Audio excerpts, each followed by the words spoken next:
That isn't a suggestion, Mr. Renner. It's a final notice. You have 14 days to remove that collection of scrap metal from your property, or the Oak Haven Estates Homeowners Association will begin fining you $500 a day. After 30 days, we will place a lien against your house and initiate foreclosure proceedings. We have a standard to maintain, and your junkyard is single-handedly destroying the aesthetic and financial value of this entire community. Karen adjusted the strained fabric of her floral print blouse, her voice a weaponized blend of saccharine condescension and bureaucratic threat. She stood on my lawn, a clipboard clutched to her chest like a shield, her very presence a violation of the quiet morning air. The sun glinted off the chrome fender of the half-restored '67 Mustang in my driveway, the car I had been painstakingly rebuilding in memory of my late wife, Sarah. To Karen, it was scrap. To me, it was the last piece of a promise. Her eyes, small and hard, flickered from the Mustang to the covered shell of a '55 Bel Air in the side yard. Her lips pursed in a permanent state of disapproval. I could feel the gazes of my neighbors from behind their perfectly manicured hedges and twitching curtains, the air thick with the unspoken tension she cultivated like a prize-winning rose bush. This wasn't about the cars, and we both knew it. It was about control, about her insatiable need to bend every resident to her will, and I, a retired Army colonel who had refused to ask permission to plant my own damn garden, was her prize target. The sheer audacity of threatening to take my home, the home I'd paid for with 30 years of service to my country, over a hobby that violated no city or county ordinance, ignited a cold fire in my gut. But I had learned long ago in places far more dangerous than this manicured suburb that the loudest person in the room is often the weakest. I simply held her gaze, my face a mask of calm I did not feel, and let the silence stretch until it became uncomfortable for her. She expected me to yell, to argue, to give her the fight she so clearly craved. I would not give her the satisfaction. Hey everyone, thanks for tuning in. Before we get into how I dealt with this HOA tyrant, do me a favor and hit that subscribe button. Let me know in the comments where you're watching from, and if you've ever had your own HOA nightmare, I want to hear about it. It's amazing how a little bit of power can turn a neighbor into a neighborhood dictator. Now back to Karen and her little kingdom. She finally huffed, her sense of dramatic timing failing her. 14 days, Mr. Renner. The clock is ticking. She turned with a flourish and marched back across my lawn, leaving the scent of cheap perfume and entitlement in her wake. I watched her go, then looked back at Sarah's Mustang. The clock wasn't just ticking for me, it was ticking for her. She had just declared war on a man who had spent his life mastering the rules of engagement, and she had made a critical, fatal error. She had severely underestimated her opponent. She had no idea who I was, what I did for a living now, or just how sharp the teeth were on the very laws she loved to weaponize. She thought this was her battlefield. She was about to find out it was my courtroom. After Sarah passed, the silence in our home became a physical weight. The four walls I'd once associated with laughter and warmth felt like a mausoleum. My daughters were grown, with families of their own in other states, and my retirement from the Army felt less like a reward and more like an exile. I had spent 3 decades in a world of rigid structure, purpose, and camaraderie. Civilian life, especially alone, was disorienting. The cars were Sarah's idea, a project we were supposed to tackle together in our golden years. She'd loved the classics. They have stories, she'd say, running her hand over a faded photograph of a Bel Air. Not like these new plastic things. After she was gone, I found the old photos and the list she'd made. At the top was a '67 Mustang Fastback, just like the one her father had. Finding it took 6 months. It was a rust-pocked shell in a farmer's field, but the frame was true. Dragging it home on a flatbed was the first time I'd felt a flicker of purpose since the funeral. I poured myself into the work. The methodical process of stripping away the rust, sourcing original parts, the smell of grease and oil, the satisfaction of a perfectly torqued bolt. It was therapy. It was a way to keep my hands busy and my mind from drifting into the dark. Soon the Mustang was joined by the '55 Bel Air, a beautiful boat of a car that was more of a long-term dream. They sat on my property, one in the open driveway where I worked on it under a heavy-duty car cover when I wasn't actively sanding or priming, and the other tucked away beside the garage, also under a thick, custom-fit cover. They were my projects, my connection to her, and they were compliant with every single city and county code. I lived on a half-acre lot, set back from the road, and my nearest neighbor was a good 100 feet away. I kept my lawn immaculate, my tools neatly stored, and never worked past sundown. I was, by all accounts, a quiet, unobtrusive neighbor. But Oak Haven Estates was not a normal neighborhood. It was a fiefdom, and Karen Miller was its self-appointed queen. My first encounter with her was 2 weeks after I moved in.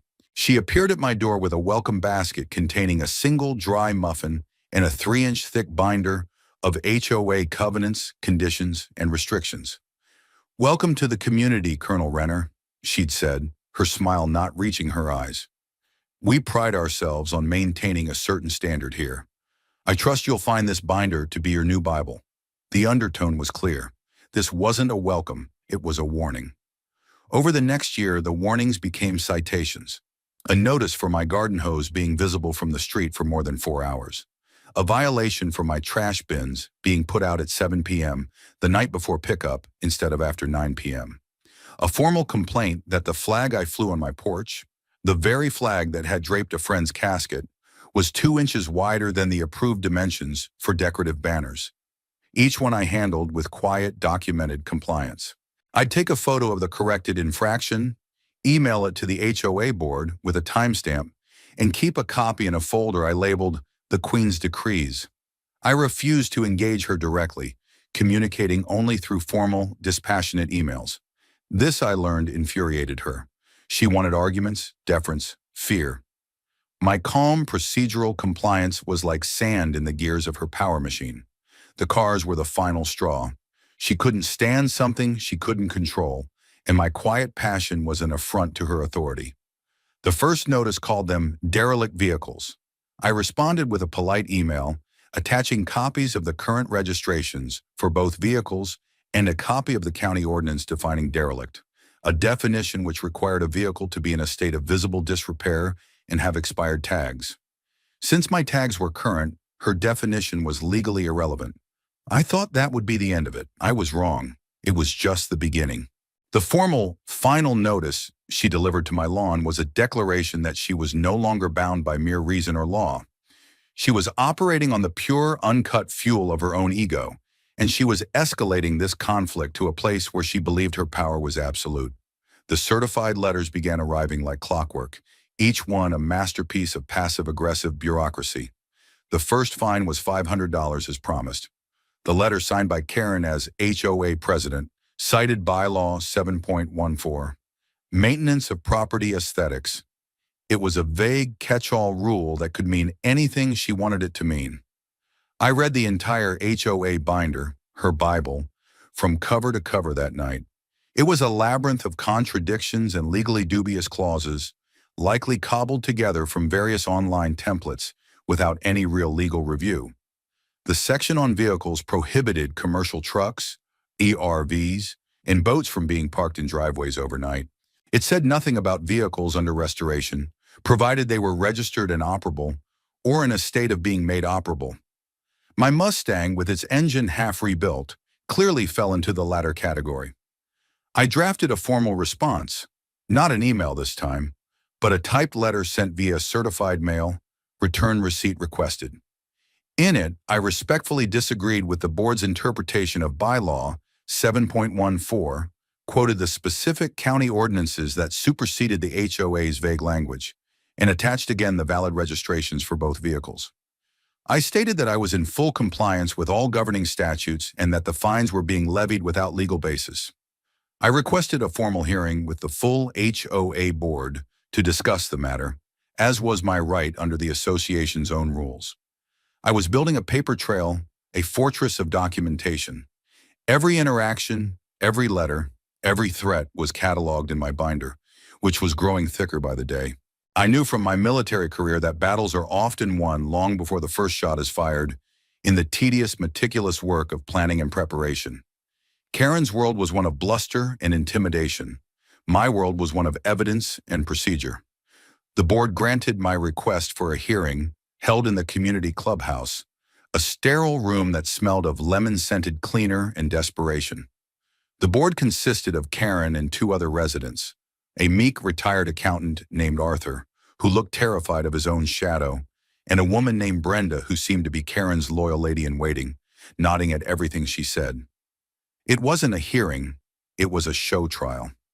I presented my case calmly and logically, laying out the legal codes and the lack of any specific prohibition in their own bylaws.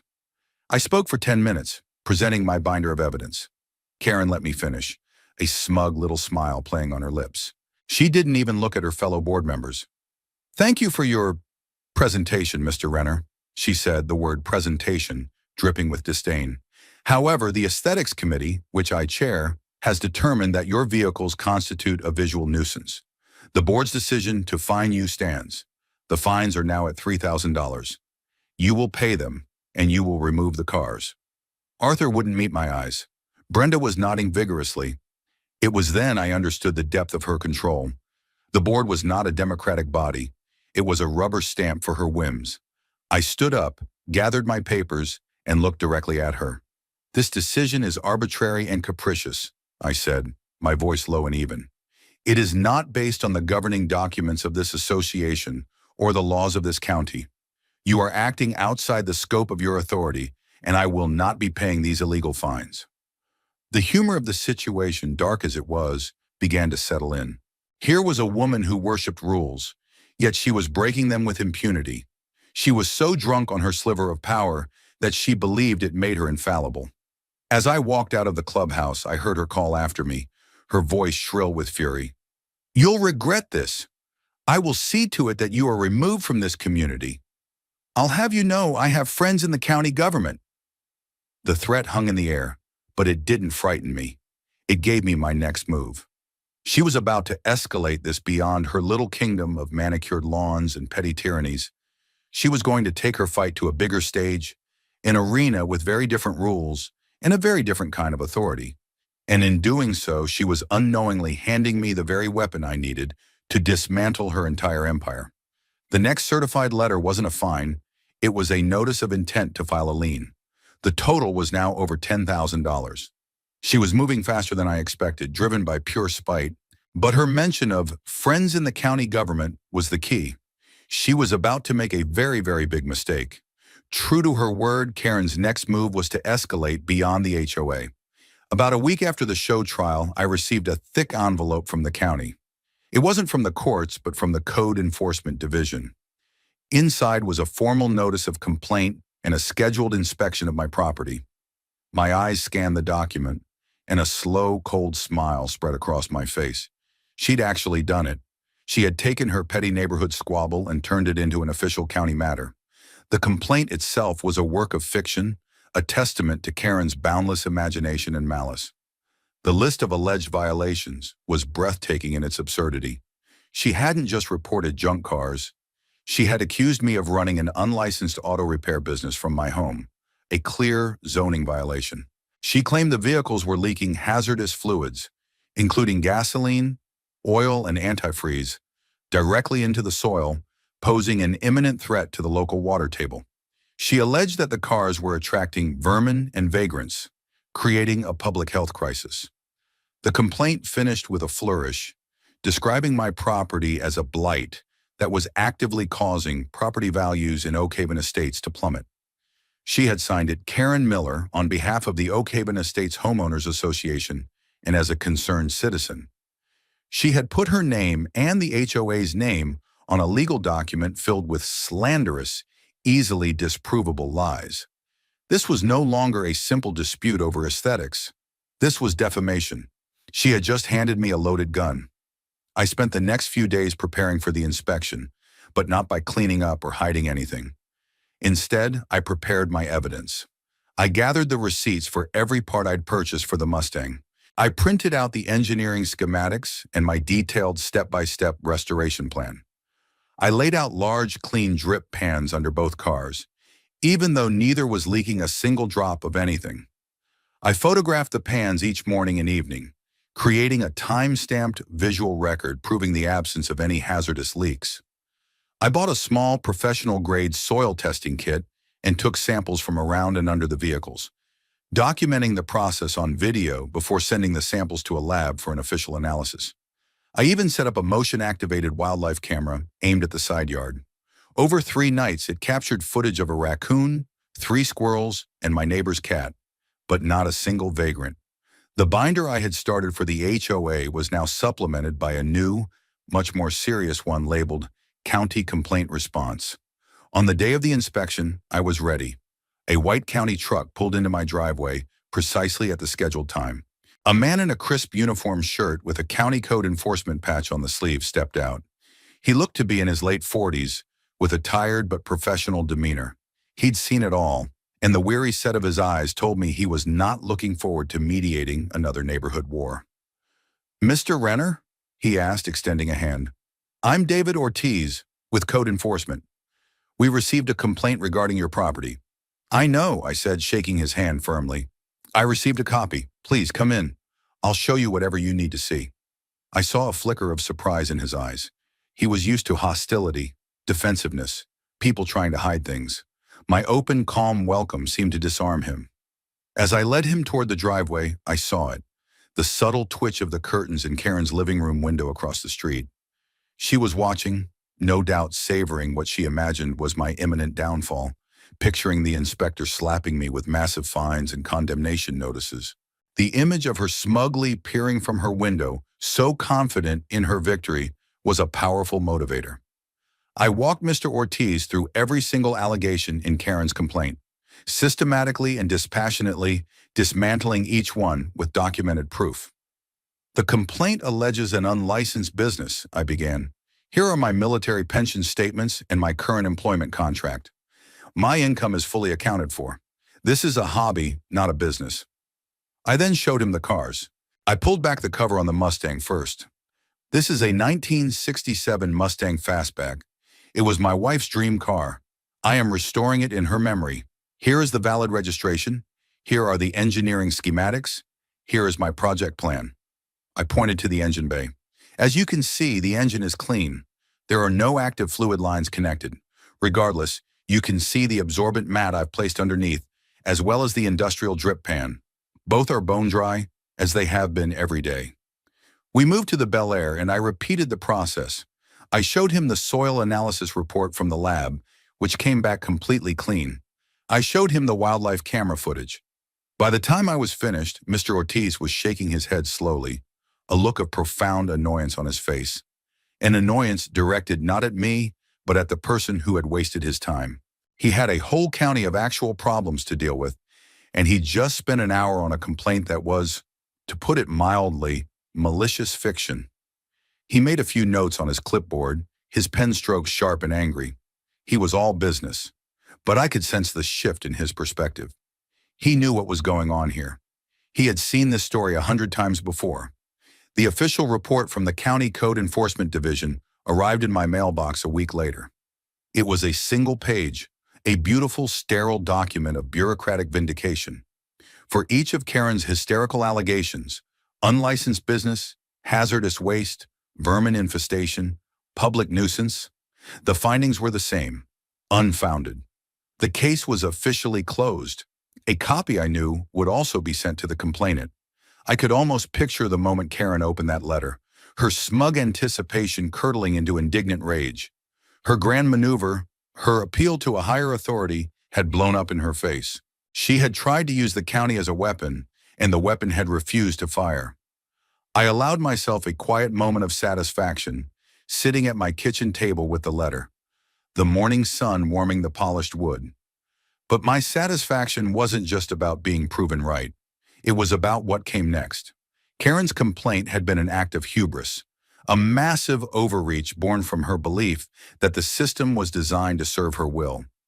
In doing so, she had moved our conflict from the petty, insulated world of the HOA into the formal, interconnected world of county governance. My world. I had retired from the Army as a colonel in the Judge Advocate General's Corps, the military's legal arm. I had spent the last 5 years of my service as a military judge. When I retired, I hadn't wanted to stop working. A friend on the county commission, aware of my background, had suggested I apply for an open position as a county magistrate judge. It was a part-time appointed position, dealing mostly with administrative law, traffic violations, small claims, and, most importantly, reviewing and signing off on zoning variances, land use permits, and construction applications. It wasn't glamorous, but it was a way to serve the community and keep my mind sharp. My name on the court documents was Michael T. Renner. To the neighborhood, I was just Mike Renner, the quiet retired Army guy who kept to himself. I never discussed my job. I enjoyed the anonymity. Karen, in her obsessive quest to know everything about everyone, had clearly only done the most superficial research. She saw a military pension and assumed I was just another retiree tinkering in his garage. She had no idea that her friends in the county government were, in some cases, my direct colleagues, or that the very permits her precious HOA needed for any significant project would eventually have to cross my desk. The thought had been percolating in the back of my mind since her threat at the clubhouse. But now, with her official failed complaint, the path forward became crystal clear. She had created an official record of her harassment. She had documented her own malice. I walked into my home office and logged into the county's public records portal.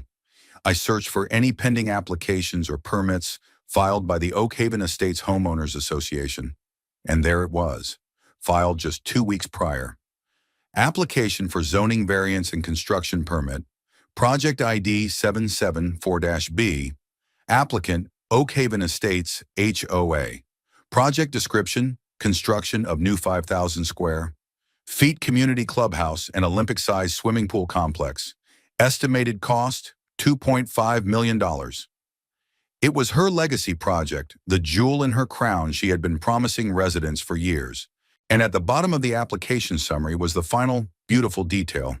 Scheduled for a review and preliminary approval hearing. Date, October 26th. Presiding magistrate, Judge M.T. Renner.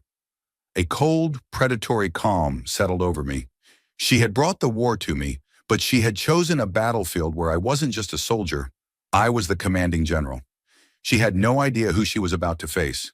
She was walking into my courtroom, asking for my approval, after having formally and falsely accused me of being a public menace. The irony was so thick I could taste it. I leaned back in my chair, the plan already forming in my mind. I wasn't going to recuse myself. There was no legal conflict of interest. My dispute was with the HOA president in her official capacity, not with the merit of the application itself, at least not yet. My duty as a magistrate was to evaluate the application based on county law and the fitness of the applicant. And I was about to conduct the most thorough evaluation of Karen Miller's fitness that she could ever imagine. The trap was set. All I had to do was wait for her to walk into it. The first step was to ensure the battle was not mine alone. Karen's reign of terror had been long and wide-ranging. I couldn't be the only resident she had targeted. A tyrant's power relies on isolating their victims, making each one feel like they are the only one, that the problem is with them and not the system. It was time to build an alliance. I started with a quiet walk around the neighborhood. I spoke to Bob, a retired firefighter 2 streets over, who had been fined for his meticulously maintained vegetable garden, which Karen had deemed agricultural in nature and not in keeping with the community's ornamental aesthetic. I talked to the Lees, a young couple who had received a violation notice for the small plastic slide their 4-year-old daughter used in the backyard, claiming it was an unapproved permanent structure. Then there was Mrs. Gable, an elderly widow whose small dog had been declared a nuisance for barking at a squirrel, resulting in a series of escalating fines she was struggling to pay on her fixed income. Each story was the same. A minor, fabricated infraction met with an iron fist of disproportionate punishment. Each person had tried to fight, had been shut down by Karen's rubber stamp board, and had eventually given up, choosing to pay the fine or remove the offending garden gnome just to make the harassment stop. They were beaten down and resigned. When I told them my story about the cars, the fraudulent county complaint, and the upcoming hearing, a spark of hope ignited in their eyes. For the first time, they realized they weren't alone. I didn't tell them I was the presiding judge. That was my ace in the hole. I simply framed it as a public hearing, a chance for concerned citizens to voice their opinions on whether the HOA, under its current leadership, could be trusted to manage a multi-million-dollar construction project. Her pattern of behavior is relevant, I explained, sitting in Bob's living room, a stack of his violation notices on the coffee table between us. If she is mismanaging funds, harassing residents, and selectively enforcing rules on a small scale, how can the county trust her to oversee a $2.5 million project that will affect all of our property values and community funds? My next call was to David Morrison, an old friend from my JAG Corps days. Dave was a bulldog of a litigator who had left the Army a few years after me and started his own private practice. He specialized in civil law and had a particular fondness for going after bullies. I laid out the whole situation for him over the phone, from the first notice about my garden hose to the fraudulent county complaint and the upcoming hearing for the pool permit. He was silent for a long moment, and then he let out a low whistle. "Mike, this is beautiful," he said, the glee evident in his voice. "This isn't just an HOA dispute. This woman has opened herself up to a world of legal pain, defamation, malicious prosecution, abusive process. It's a target-rich environment." "I don't want to sue her, Dave," I said. "Not yet. I want to stop her. I want to use the system she loves to worship against her. I need you to represent a newly formed group, the Oak Haven Residents for Responsible Governance. You won't be representing me. You'll be representing Bob, the Lees, Mrs. Gable, and a half dozen others."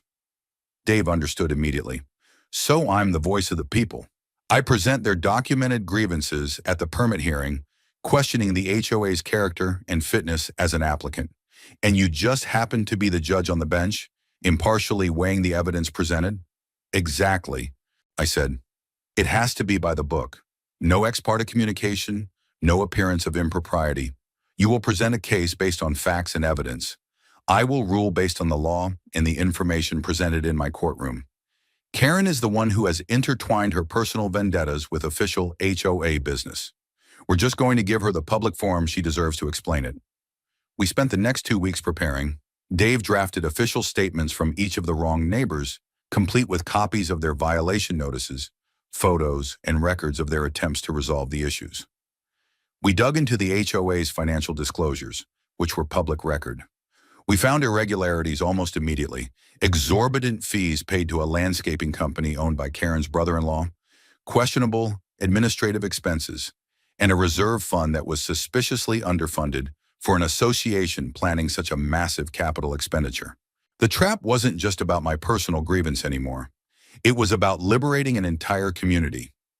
Karen thought her power came from her clipboard and her binder of rules.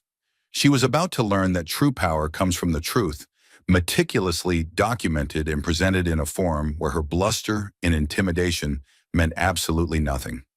The day before the hearing, I took a walk past her house. She was in her front yard directing the placement of a new, ostentatiously large fountain. She saw me, and her face tightened into a mask of pure loathing. She thought I was a defeated man, a nuisance she had successfully swatted away. She had no idea that I was the architect of her impending doom, and that tomorrow in a small wood-paneled room in the county courthouse, her reign was coming to a definitive and public end. The courtroom was small and unassuming, smelling of old paper and floor wax. It was designed for administrative hearings, not high drama, which made the tension in the air all the more palpable. I sat on the raised dais, clad in my simple black robe, looking out over the handful of people in the gallery. My face was impassive, my posture erect, the perfect picture of judicial neutrality. In the front row sat Dave Morrison, my old friend, looking sharp and serious in a dark suit, a thick binder on the table in front of him. Beside him were Bob, the Lees, and Mrs. Gable, their faces a mixture of nervousness and defiant hope.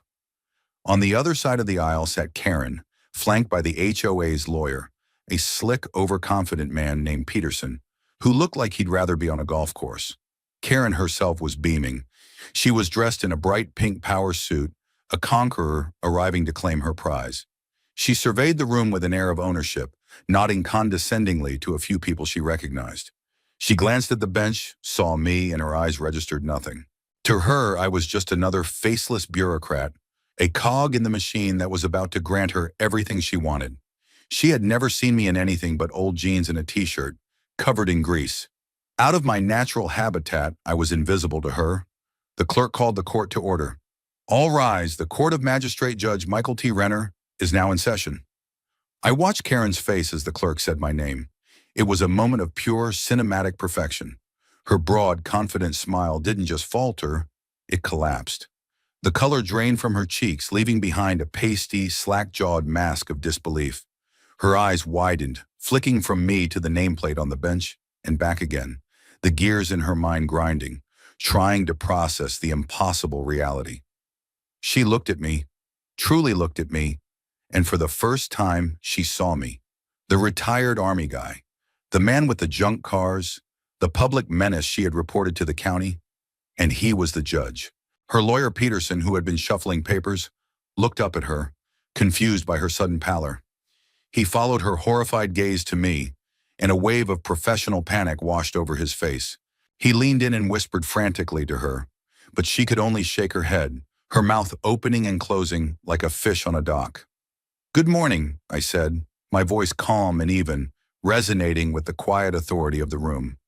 "We are here today to hear Case 774B, the application by the Oak Haven Estates Homeowners Association for a zoning variance and construction permit.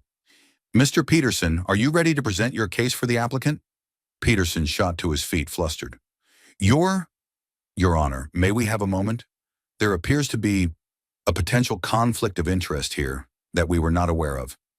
"A conflict, Mr. Peterson?" I asked, raising an eyebrow. "Please enlighten me. My only legal requirement for recusal would be a direct financial interest in the outcome of this case or a close familial relationship with one of the parties. I have neither. My residency in the community is a matter of public record. Your client's failure to perform basic due diligence on the presiding magistrate for her $2.5 million project is not grounds for a delay." The legal language was a sharp, clean blow.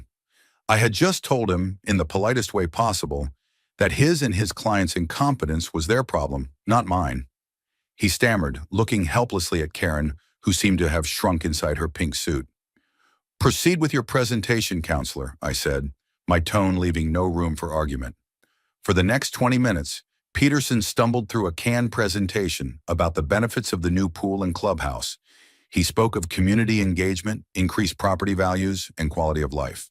He was a decent lawyer, but his heart wasn't in it. He knew he was in a minefield, and his client, the person who was supposed to be his guide, was in a state of catatonic shock. When he finished, I turned my attention to the other table. "Does anyone wish to speak in opposition to this application?" Dave Morrison stood up, his movements crisp and confident. "Yes, Your Honor, David Morrison, on behalf of the Oak Haven residents for responsible governance. We are not here today to argue against the idea of a new pool. We are here to argue that this specific applicant, the Oak Haven Estates HOA under its current leadership, has demonstrated a pattern of behavior that makes it fundamentally unfit to be granted the public trust and the financial and legal responsibility that comes with a project of this magnitude." Karen's head snapped up. The shock was wearing off, replaced by a surge of pure, undiluted fury. She glared at Dave, then at the neighbor sitting beside him, her eyes promising retribution. But her glares had no power here. Her kingdom was a few miles away. This room was mine. "Mr. Morrison, you may proceed," I said, my voice a flat, neutral instrument of the law. I leaned forward, resting my chin on my steepled fingers, giving my full attention to the man I'd spent the last 2 weeks preparing for this exact moment.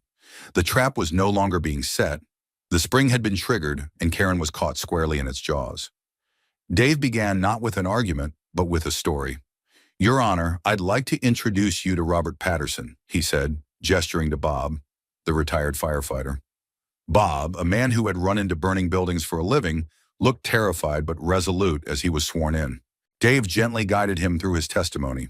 "Mr. Patterson, could you please describe for the court your experience with the Oak Haven HOA's Aesthetics Committee?" Bob detailed the years of pride he took in his vegetable garden, how it was a source of fresh food for his family and several elderly neighbors. Then he described the violation notices, the fines, and the final humiliating order from Karen to rip it all out because it didn't fit her vision of a perfect suburban landscape.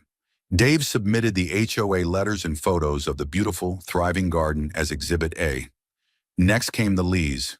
The young couple described the joy on their daughter's face when they bought her the small plastic slide, and the subsequent threatening letter from the HOA classifying it as an unapproved structure.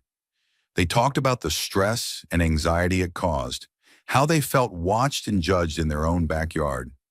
Their violation notice became Exhibit B. Then Mrs. Gable took the stand. Her voice trembled as she recounted the harassment over her small terrier, a companion that was her only comfort after her husband's death. She explained how the fines, levied for the dog's occasional bark, had forced her to choose between paying the HOA and buying her prescription medication. A wave of quiet anger rippled through the gallery. The HOA's lawyer, Peterson, objected feebly. "Your Honor, this is all anecdotal. It has no bearing on a zoning application." "On the contrary, Mr. Peterson," I countered, my voice sharp. "The county grants zoning variances and permits based not only on the merits of the project, but on the applicant's demonstrated capacity for responsible management. Mr. Morrison is presenting evidence that speaks directly to the character, judgment, and management practices of the HOA's leadership. The objection is overruled." I saw Karen whisper furiously to Peterson, but he just shook his head, knowing it was a losing battle. Dave then pivoted from the emotional to the financial. "Your Honor, we have also conducted a review of the HOA's publicly available financial statements, and we have found several troubling irregularities we believe are relevant to their fitness to manage a $2.5 million construction budget." He called a forensic accountant, a friend of Dave's who had donated his time, to the stand. The accountant laid out a damning case. He detailed the no-bid contract awarded to Evergreen Landscaping, the company owned by Karen's brother-in-law, for a price nearly 40% higher than market rate. He highlighted over $50,000 in vague administrative and legal consulting fees paid out over the last year with no itemized invoices. Most critically, he showed that the HOA's capital reserve fund was less than half of what was legally required by state law for an association of its size, meaning the special assessment they would need to levy on residents to pay for the new pool would be astronomical and potentially illegal. With every piece of testimony, every exhibit entered into evidence, I watched Karen. Her face went from red to purple. She was being dismantled, piece by piece, in a public forum, according to the very rules and procedures she claimed to hold so dear. The final witness Dave called was a surprise to everyone in the room, including me. It was Arthur, the meek accountant from the HOA board. He shuffled to the stand, avoiding Karen's murderous glare. Under Dave's gentle questioning, Arthur admitted that Karen made all decisions unilaterally, that the board never truly voted, and that he and Brenda were instructed to simply ratify her decrees. He confessed that he had raised concerns about the landscaping contract and the underfunded reserves, but had been threatened by Karen with a lawsuit for breach of fiduciary duty if he didn't stay silent. It was the final nail in the coffin. The entire edifice of her power, built on bullying and secrecy, had crumbled in the sterile light of my courtroom. When Dave rested his case, I turned to Peterson. "Mr. Peterson, does your client, the applicant, wish to offer any rebuttal to this testimony?" Peterson looked at Karen, who was vibrating with rage. He clearly wanted to cut his losses, but she hissed something at him. He sighed. "The applicant, Ms. Miller, would like to make a statement, Your Honor." "Very well," I said. Karen strode to the podium, her eyes blazing. This was her last stand. She was going to try and bully her way out of this. "This is a travesty," she began, her voice shaking with fury. "A personal vendetta orchestrated by a disgruntled resident. Mr. Renner, you will refer to me as Your Honor in this courtroom, Miss Miller." I cut her off, my voice like ice. She flinched. "Your Honor," she corrected, spitting the words. "This man has a grudge against me because I had the courage to enforce our community standards against his disgusting, rusty cars. This entire proceeding is a sham, a conflict of interest." "Ms. Miller," I said, leaning forward, "let me be very clear. The only evidence before this court of a personal vendetta is the official and ultimately unfounded county complaint you filed against me, which alleged falsely that I was a public menace. You brought our dispute into the county's purview. Today, you are here as an applicant representing an organization seeking a permit. The court has heard extensive testimony from multiple residents and a financial expert detailing a pattern of mismanagement, intimidation, and potential self-dealing on your part. Do you have any evidence, not insults, not accusations, but actual evidence, to refute their claims? She stood there speechless. She had nothing. Her only weapons were bluster and threats, and they were useless here. I see, I said into the silence. I picked up my gavel. Based on the extensive evidence presented today, this court finds that the applicant, the Oak Haven Estates HOA, under its current leadership, has failed to demonstrate the fiscal responsibility, sound judgment, and trustworthy character required to oversee a project of this scale and cost. The application for a zoning variance and construction permit is hereby denied, with prejudice. The words "with prejudice" echoed in the silent room.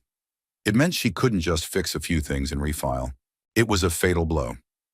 Furthermore, I continued, looking directly at her, the testimony presented today regarding potential financial malfeasance, including bid rigging and embezzlement of HOA funds, is deeply troubling. This court is therefore referring this entire matter to the County District Attorney's Office for a full criminal investigation. The gavel came down with a sharp, final crack. This court is adjourned. The aftermath was a tidal wave. The news of the permit denial and the impending criminal investigation spread through Oak Haven Estates like a wildfire. My courtroom, a place of quiet administrative proceedings, had become the epicenter of a community revolution. That evening, my phone didn't stop ringing. It was Bob, the Lees, and a dozen other residents I didn't even know, all calling to offer their stunned, grateful thanks. The fear that had blanketed the neighborhood for years had finally lifted. For the first time, people felt empowered to speak up. An emergency HOA meeting was called for by a petition that garnered signatures from over 70% of the homeowners in less than 48 hours. The meeting was held not in the small, sterile clubhouse, but in the local high school auditorium to accommodate the massive crowd. I attended, not as a judge or a leader, but simply as a resident, sitting quietly in the back row. Karen was there, of course. She stood at the front, no longer in her power suit, but in a drab gray outfit, looking haggard and defeated. Her lawyer, Peterson, stood beside her, looking deeply uncomfortable. He was likely only there because his retainer required it. The meeting was brutal. One by one, residents stood up and aired their grievances, their voices shaking with years of pent-up anger and frustration. They spoke of the absurd fines, the constant intimidation, the feeling of being prisoners in their own homes. The stories I had heard were just the tip of the iceberg. Karen's tyranny had been more pervasive than I could have imagined. When the time came for the vote of no confidence in her leadership, the result was a foregone conclusion. It was nearly unanimous. She was stripped of her title as president and removed from the board, effective immediately. Her two cronies, Brenda and Arthur, had already submitted their resignations that morning. As the vote was announced, a cheer erupted through the auditorium. Karen stood there for a moment, her face a thunderous mask of disbelief, before turning and storming out of the auditorium to a chorus of boos. It was a public and complete humiliation, a fitting end to her reign of terror. In her place, the community elected a new board, headed by Bob, the retired firefighter whose garden had started it all. Their first official act, passed by a unanimous vote at that very meeting, was to rescind and refund every single fine levied by Karen's board over the past 2 years. Their second act was to commission a full, independent audit of the HOA's finances, promising complete transparency. The investigation by the district attorney's office, I later learned, uncovered enough evidence of fraud and embezzlement related to the landscaping contract and other consulting fees that Karen and her brother-in-law were both indicted. Facing a mountain of evidence, she pleaded guilty to a lesser charge and was sentenced to 5 years of probation, community service, and ordered to pay over $100,000 in restitution to the HOA. A for sale sign went up in her front yard a week later. I never saw her again. Life in Oak Haven Estates changed almost overnight.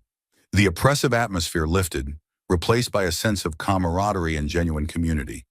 People started talking to each other again. Backyard barbecues replaced violation notices. The new board led by Bob was fair and reasonable, using the bylaws as they were intended, To maintain the community, not to control it. A few months later, on a perfect autumn Saturday, I was in my driveway, the sun warm on my back. The engine for Sarah's Mustang was finally complete, a gleaming monument of chrome and steel. I was carefully lowering it into the engine bay when Bob walked up my driveway, holding 2 bottles of cold beer. "Figured you could use a break, Judge," he said with a grin. I smiled, wiping the grease from my hands. "Mike is fine, Bob, and I definitely could." We sat on the tailgate of my truck, sipping our beers and looking at the car. The neighborhood was quiet, filled with the peaceful sounds of lawnmowers and children playing. The oppressive silence of Karen's rule was gone. "You know," Bob said, "we resubmitted the application for the clubhouse. A smaller one, more affordable. It got approved last week." "I saw that," I said. "Looked like a good plan."